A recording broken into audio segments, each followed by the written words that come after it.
Alright, Shalom. First and foremost, I want to give all praises, glory, and honor to Yahweh, Bahashem, Yahweh Shai, Bahashem, Makar, Kodash, double honors to the apostles, great millstone that taught me this truth, and bless all you sincere labors out there pushing this truth in all sincerity and faith and honesty. I'm that fellow servant Kanakla, coming at you once again from GMS St. Petersburg, Florida. GMS Yahweh Shai, the Holy One. And I would like to thank Yahweh Bahashem, Yahweh Shai for putting the spirit on me to do another video. Alright, as you can see here, get into this article. RT News. The date is March 28th. All right. And I'm gonna get right into it, man. You know, coming at you through the spirit of prophecy. All right. It says U.S. lecturing Russia to keep out of Western hemisphere is hubris and hypocrisy on steroids. All right. So here it is. Just the other day.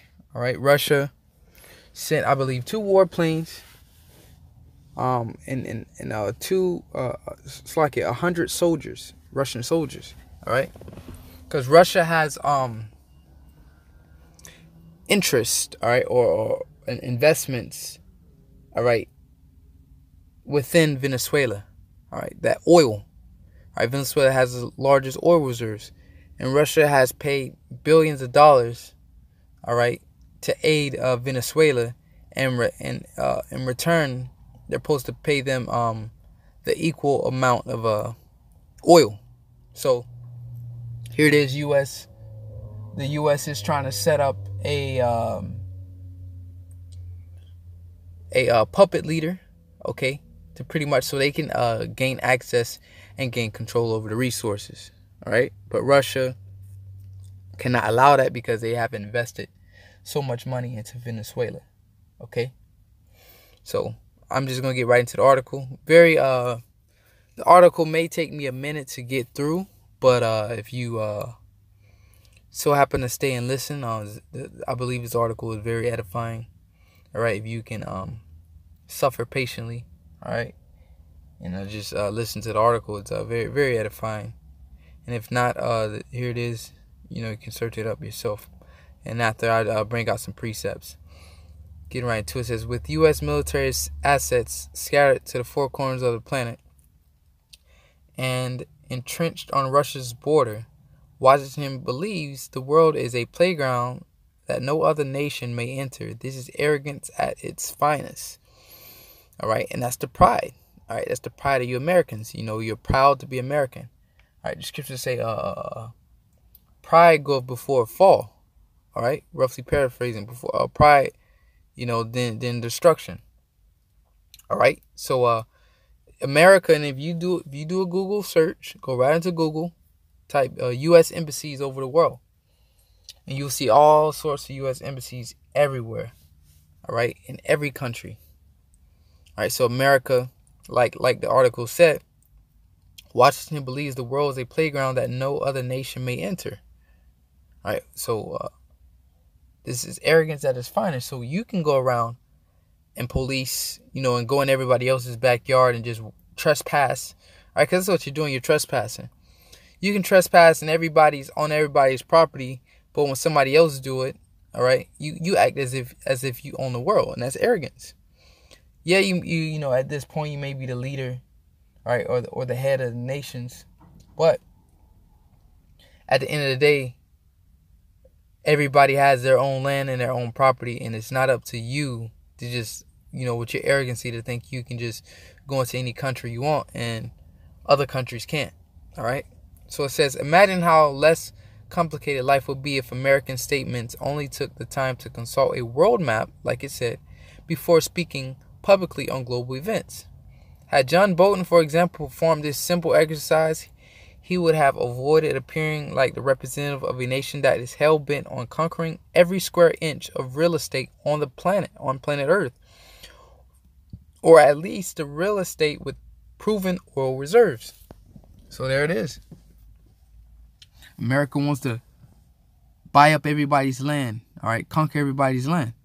It's especially the real estate with proven oil reserves. Any country that is known to have any oil reserves, America is trying to invade it and get into it. All right, your Afghanistan's, your Iraqs, all right, those Middle Eastern countries. You know, and what more Venezuela and what more Iran? All right, they've been talking about getting to Iran for the longest. Okay? It says the United States will not tolerate hostile foreign military powers meddling. And this is the quote from John Bolton. All right. The United States will not tolerate hostile foreign military powers meddling with the Western Hemisphere's shared goals of democracy, security, and rule of law. The National Security Advisor tweeted this week in an apparent early morning bout of Napoleon complex, the Venezuelan military must stand with the people of Venezuela. All right. So they saying this is hypocrisy. It says you're meddling with Western Hemisphere shared goals of democracy. Here it is. You talking about Russia's meddling, but here it is. You're all over the place, man. Here it is right now. You're over in the South China Sea. The sea is named South China Sea. It doesn't say South American Sea. It says South China Sea. So if they want to, build artificial lands over there in that region, okay, so be it.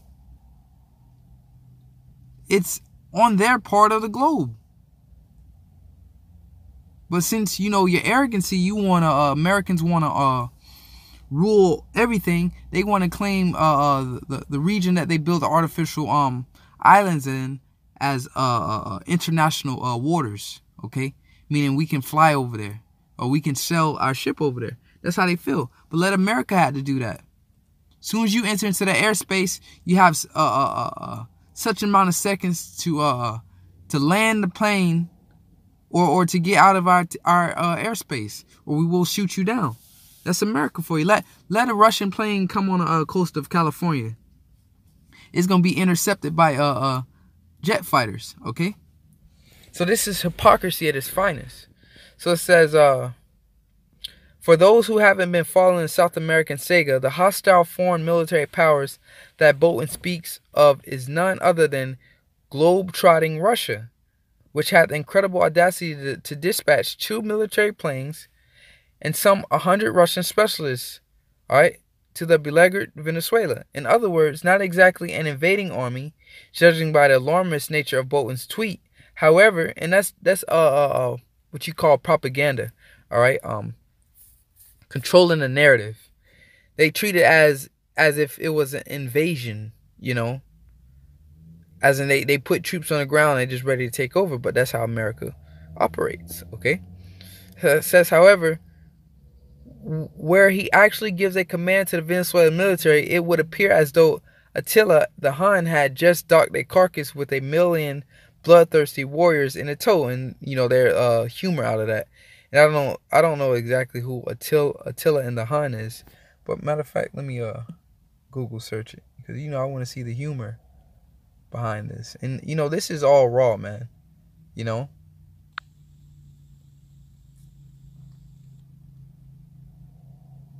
Attila and the Hun was the ruler of the Huns from 434th until his death. All right, he also the leader of tribal empire consisting of the Huns. All right. Attila, frequently called Attila the Hun, was the ruler, right?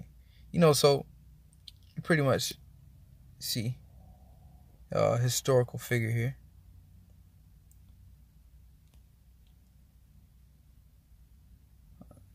All right, so he was a ruler, man. All right, he was a conqueror. Yep. Attila the Hun was one of the most fearsome enemies the Romans ever faced. Okay, so he must have that same behavior as America. All right, just ready to take over something. Let me go back real quick.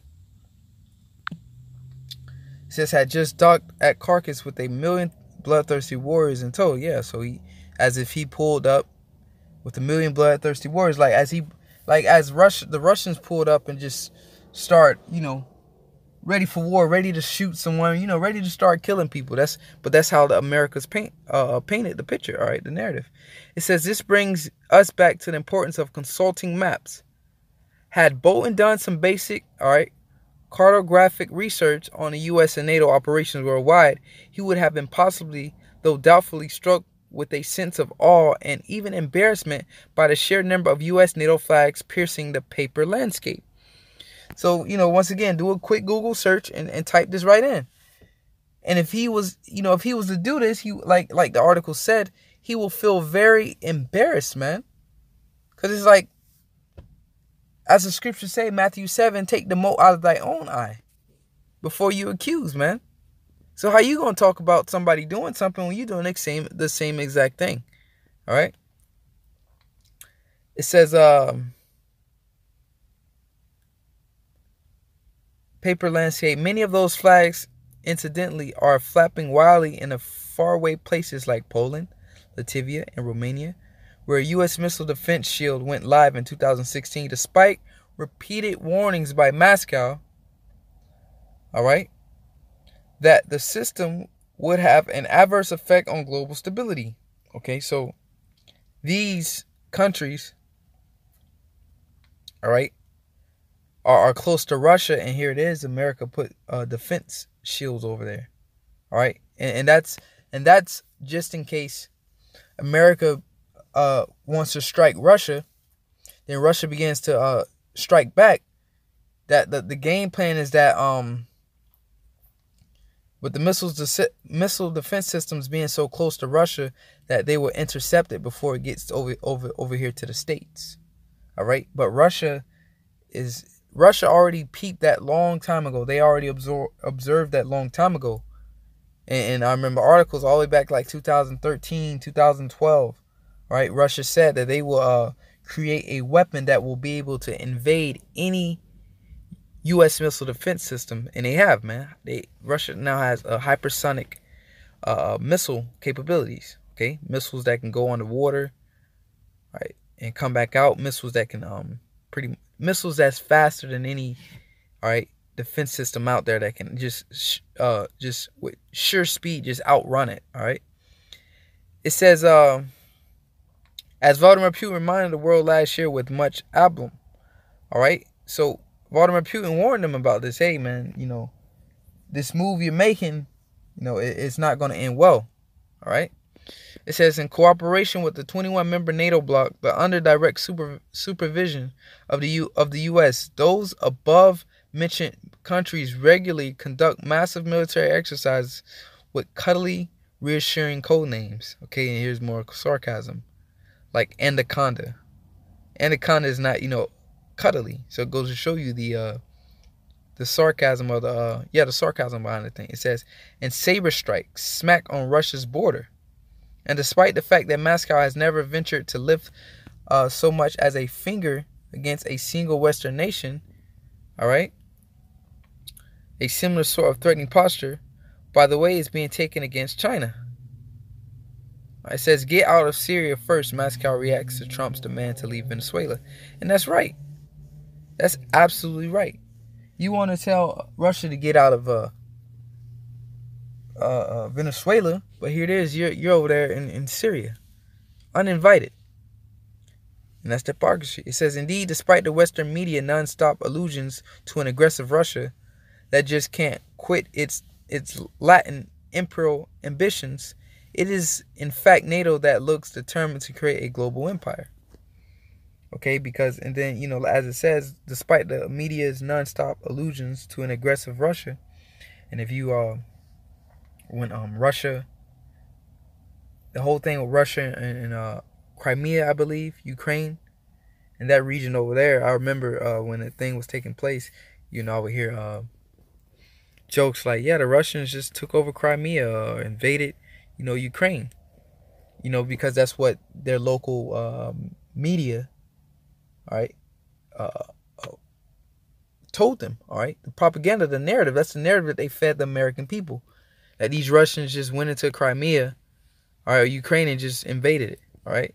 It says, since the collapse of the Soviet Union in 1999, despite the verbal assurances given to Mikhail Gorbachev, the Western military bloc has been encroaching on Russia's sphere of influence with utter disregard for the consequences. All right. So they just creeping in on Russia. Once again, back during the Cuban Missile Crisis, when Russia had missiles down there in Cuba, what happened? America had a huge problem about it. But here it is, all right? America has, missile defense systems right in Russia's backyard. So, America is just a bully that just doesn't play fair, man. That's why when these countries, according to biblical prophecy, when these countries begin to shoot these missiles on this place, they're not going to spare it. Because America is very dangerous, all right? And they're terrorists, man. They're global terrorists, and they're very, very dangerous and conniving, man. They can't be trusted, and they will kill you, all right? They will set you up and kill you. Okay? It says, when Moscow is forced to take the next logical step, all right, so here it is, you're, sneaking up on Russia, with this missile technology. Now, when Russia is forced to take the next logical step, which is defend itself with new weapon systems, and go look up, Russia's new weapon systems, man, all right? They're nothing to play around with. Going all the way back to the Satan II missiles, all the way up to, the hypersonic missiles.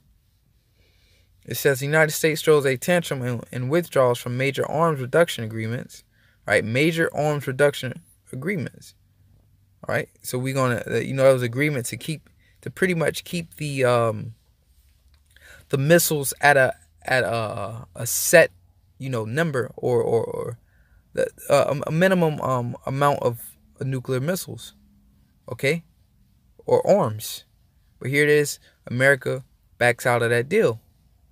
It says like the ABM, INF treaties. Meanwhile, the European vessel states, despite being in the firing line of any hypothetical future conflict, rarely rebuke Washington for its reckless actions.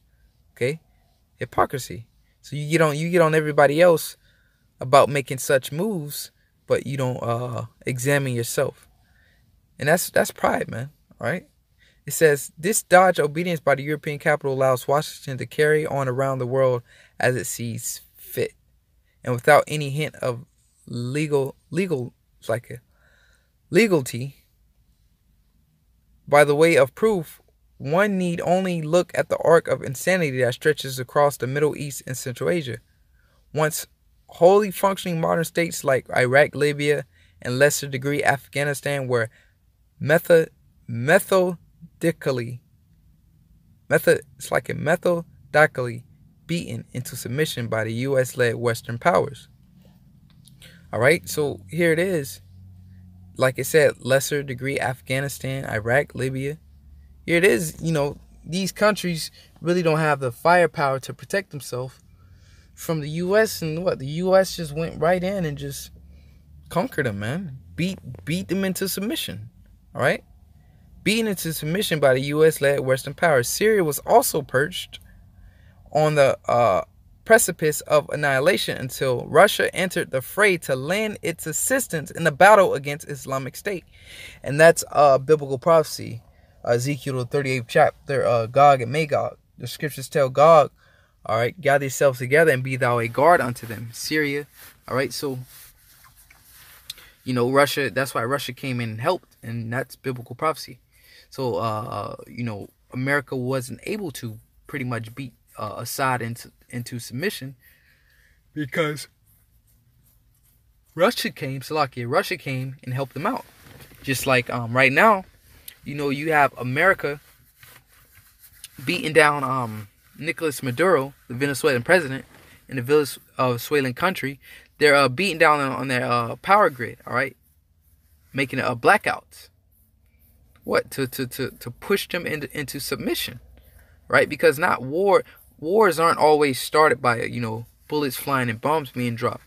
What you call that by hitting someone's power grid, you call that pretty much like it's like on the in the category of cyber war, all right? Cyber war, okay?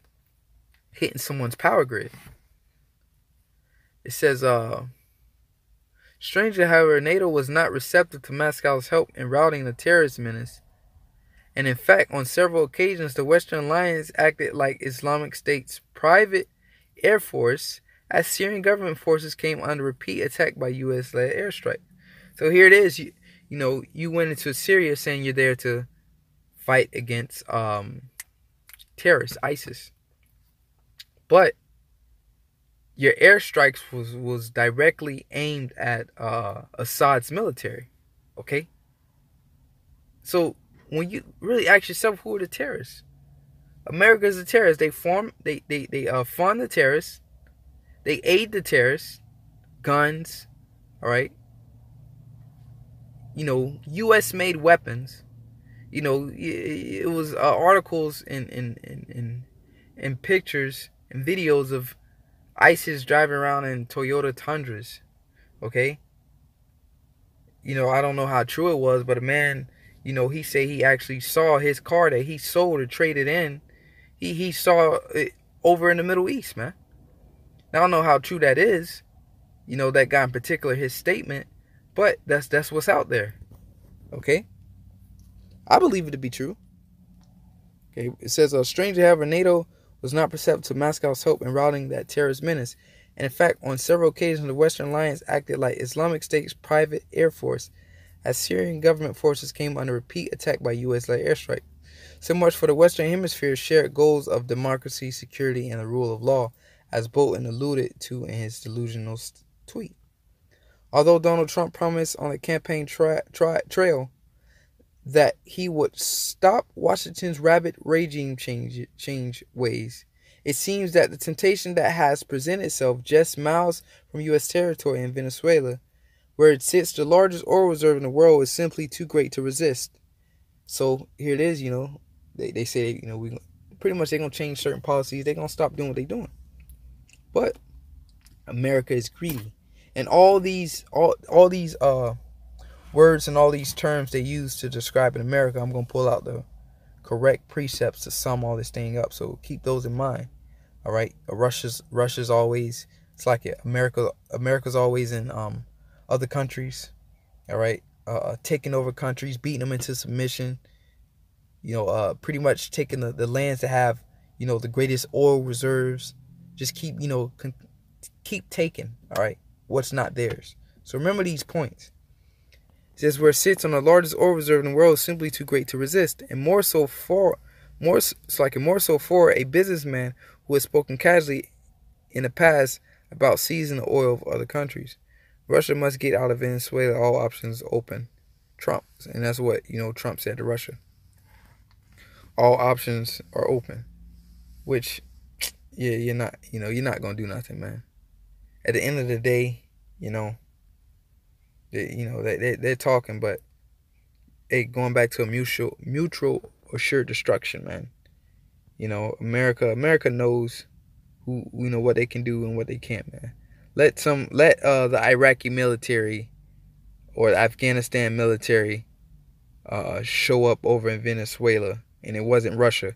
Put Iraq military or Afghanistan military in the shoes of Russia going over to Venezuela.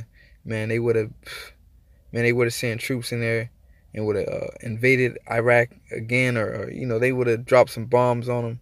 But hey, they know Russia. Hey, Russia has that Russia's a superpower, man. Right? So now are we confronted with a realistic scenario where the U.S. with its 800-odd military franchises straddling the planet, all right? 800-odd military franchises, so 800, pretty much like military bases straddling the planet, is warning Russia not to meddle in the Western Hemisphere. Sounds like the punchline of a bad joke when nobody laughs. Trump contributed his share to global warming when he remarked that all options are open. As far as dealing with Russia and its handful of specialists in Venezuela goes, here we have a situation where Russia is giving Washington a tiny dose of its own bitter medicine, and it's bitter, all right? And that's usually how it takes place. Someone can dish it out, but when it's done unto them, they can't take it, and that's America, all right? So it's getting a taste of its own medicine, which is beautiful. It says own bitter medicine, and the reaction was, as to be expected, extreme to say the least. That is because more than any other place on the planet, South America has been a private hunting ground for U.S. policy makers. And to suddenly have Russia show up in the Western Hemisphere and take a direct interest in Venezuela is just too much, so they couldn't take it. They couldn't, and that's like, you got two apex predators living in the same region, all right? The jaguar is pretty much the apex predator over here in the South America. But when you go over like, certain places like Africa or Asia, usually the lion is the apex predator. All right.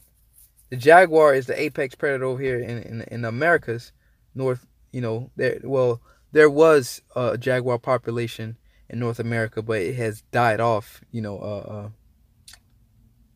What's the word I'm looking for? Weirdly, I'm gonna just use that for lack of a better term. It has weirdly died off, like that. That's a big surprise. But anyways, South America, from Mexico down to South America, really, it's a jaguar's apex predator over there. It doesn't have to worry about it's like it doesn't have to worry about nothing hunting it. All right. So you put a jaguar that's used to walking on the ground, running a territory, then take a couple pride of lions and place them over there in South America, and as they reproduce and grow in numbers, now you got two apex predators within the same region. All right. So now, they both have to worry about each other. Like, they're not used to the competition. So same thing with America. Over here in Venezuela, South America, you have Russia, an apex predator, a superpower, over here with America. All right. So America has a problem with that. It can't deal with it. It can't deal with the competition. All right. Because every time it picked the fight on the prey. It picked a fight on on Iraq, okay, Afghanistan, Libya, little countries like that. That's like the lion picking a gazelle, or a lion picking a cheetah. A cheetah is a very, feeble cat. It's fast. That's the only thing it has on its side is speed. Other than that, it can't defend. It can't fight off a lion. All right, So that's America. But now it has that competition. It says it's no secret that the United States is pursuing regime change in the Caracas against the democratically elected president Nicolas Maduro, despite Venezuela having some of the most transparent elections in the world, with voting machines that provide physical receipts, and Trump administration has taken upon itself to elect a Venezuelan president instead. So hey, what they're saying here is that this man was, so-called legally elected, man, by majority vote, a democracy. So, you're looking over that as if this man just set himself up. So you don't want to acknowledge him because, he's not cooperating with you, man. He won't allow you to enter into his country. That's why, you want him out of there. You don't want to acknowledge him as a president. Nicolas Maduro, that is. Says, oh dear, it turned out that 81% of Venezuelans don't know who Jay Guaido is, and he wants to be crowned president. So 81% of Venezuelans don't even know this guy. So just off of that, how can he win a vote? How can he be elected? You can't do that, man. All right? America cannot do that. Set this man up. It says an estimated 80% of Venezuelans had never heard of Juan Guaido in January of this year, but that all changed when he got a phone call from the U.S. Vice President Mike Pence. Suddenly, Guaido, if I'm pronouncing that right, had gone from relative obscurity to the puppet leader of Latin American country. The U.S. media then swung into action, providing some bogus democratic credentials to bolster the image of Washington's man in Caracas, who, by the way, has promised to open up Venezuela's industry to foreign companies. And that's what they want to do. They want to exploit the oil. All right, because he just said that he wants to pretty much open up the Venezuela's oil industry to foreign companies. And that's why America can make money off of it. Exploit it. They can control it. They can get a gain off of it. All right. So I'm going to go down. It says, now on a page that appears torn straight out of Ukraine's 2014 Maidan uprising tragedy, where the late U.S. Senator John McCain told a crowd in Kyiv, "We are here to support your cause." The puppet named Guaido has announced tactical actions that will start next week after a nationwide protest designed to topple Maduro. With any luck, the Venezuelan people will avoid like the Syrian people managed to do with Russian intervention. the tragic fate that has struck down numerous sovereign states over the years that lack the power to defend themselves. And with an additional stroke of luck, the United States and Russia will be able to avoid an accident clashes that may result from yet another regime change attempt by the United States. All right. It says, it is painful expression to hear, but it is during dangerous times like these when we Americans would do well to heed the crude advice that has been uttered by millions of tormented people over the last 2 decades of U.S. military misadventures. Yankee, go home. All right. So it says 2 decades, man. And if you do the math, over the last 20 years, America has been in a war these last 20 years, man. All right. Yankee, go home. So America, go home. Get out of there. That's the point. So let's get right into the scriptures. We get right to it. It's Habakkuk chapter 2, verse 5. Get right into it. Yea, also because he transgresses by wine, he is a proud man, and neither keepeth at home. Who enlargeth his desire as hell and is as death, and cannot be satisfied, but gathereth unto him all nations, and heapeth unto him all people. And who is that? Talking about Esau, Edom, the so-called white man. All right. America, the EU, and NATO, that alliance, that great coalition. Russians are Edomites too. They're so-called white people. But the Lord put a different spirit on the Russians. All right.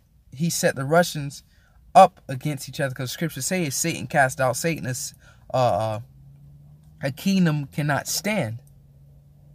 All right. So that's why the Lord did that. Because Russia is going to be the end. All right. Tell you that Revelations, in its the feet of it was like a bear. Right. That bear is Russia. And Russia's going to be the end of this empire. Russia's going to end it with those missiles. Okay. So it says he's a proud man, neither keepeth at home. Now we just read how America has like over 800 military industries around the world, and always in other countries. So neither keepeth at home. Who enlarges his desire is hell, and is as death. Okay. And that's what they bring to the people when they come and try to invade it and take over. They bring hell and death. All right. Libya, before they entered Libya was straight, man. Then after they enter into Libya, the people start to suffer. All right. People was in a worst case scenario, man. Was in a worse state. And that's what they bring, hell and death when they invade these countries. Kids crying, kids being hit with chemical weapons, kids being hit with shrapnel from bombs. All right. People starving because the wars being waged against them. Okay. It says, and cannot be satisfied, and can't be satisfied. All right. As that article said, here's Trump promised to change certain, military campaigns, so to say. But it just can't resist Venezuela. Here it is, took over Iraq, Afghanistan, and other neighboring little Middle Eastern countries. But what, you want Venezuela as well? You can't get enough. You had big oil deals with Saudi Arabia, but you just can't get enough, man. Can't be satisfied. But gather unto him all nations, and heapeth unto him all people. Now this is the point. Shall not all these take up a parable against him, and a taunting proverb against him, and say, woe to him that increaseth that which is not his? So woe means destruction. So how long? They're going to take up this proverb against him, and these nations are saying that. You always taking over things that are not yours. It says, how long? And to him that ladeth himself with thick clay. And that word clay means debt. Okay? And America's over $21 trillion in debt. It says, shall not they not rise up suddenly that shall bite thee, and awake and shall vex thee, and shall be for booties unto them, so spoils. Right? Verse 8, because thou hast spoiled many nations, and America has done that. Beat, as the article stated, beat into submission. So thou hast spoiled many nations, and the remnant of the people shall spoil thee, because of men's blood, because of the blood that you shed. And for the violence of the land, the city and all of that dwell therein. Woe unto him that coveteth, and evil covetousness to his house, that he may set his nest on high, that he may be delivered from the power of evil. And America is coveting, man. You know, you shouldn't covet your neighbor's resources or his field, man. And that's what America does. So as we see these countries are raising up, all right, they're taking a stand against America. America is not that big dominant superpower that it once was. So when you Americans speak and mention, oh, we're the greatest country, you know, or you know, with the pride, like they always, oh, we'll do this, we'll do that, you know, they can't mess with us. Well, that's changing, man. All right, there's a transition of power. All right, the Lord is getting ready to raise up so-called Negroes, Latinos, Native Americans, all right, which are the Israelites of the Bible. Okay, and you can't also forget about the Israelite foreigners as well. All right, that's maybe among all these other nations, but that's able to take heed and receive the Holy Spirit and preach this gospel and believe. Okay, so with that, man, World War III is coming, you know, fast. The Lord is stirring up. You know, it's chess. It's a chess game. The Lord has his hands on the Russians right now, because the Lord is going to use the Russians to really bring down his empire. All right, so the Lord is playing chess, and America is being checkmated. All right, every move it make, here's Russia, checkmate, checkmate. All right, so that I'm going to give all praise, glory, and honor to Yahweh Bashim Yahshai, Bashim Kodash, double honor to the apostles of great millstone taught me his truth, and blessings all you sincere laborers out there pushing this truth in all sincerity and faith and honesty. Shalom. Fall for thy sake. Behold, I have created the smith that bloweth the coals in the fire, and that bringeth forth an instrument for his work. And I have created the waster to destroy.